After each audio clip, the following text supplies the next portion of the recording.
अमेरिकार सामुद्रिक झड़ हेलेन तांडव 12टी राज्य में हरिकेन हेलेन भयंकर प्रभाव देखा मिली। हेलेन को कहुई 35 वर्ष में तृतीय सबुठारु बड़ सामुद्रिक झड़। ए कोटिए अधिक लोक प्रत्यक्ष भाव प्रभावित होती।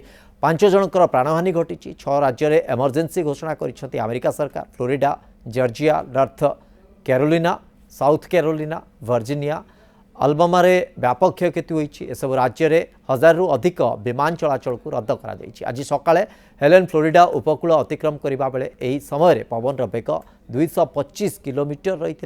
समुद्र में 6 मीटर जाए लहड़ी आसीथिबा बेले कूल लंघिछि समुद्र पानी। प्रबल वर्षा तलिया अंचल में पानी पशि जाइथिबारु लोके डंगारे जाहाज करुछथि।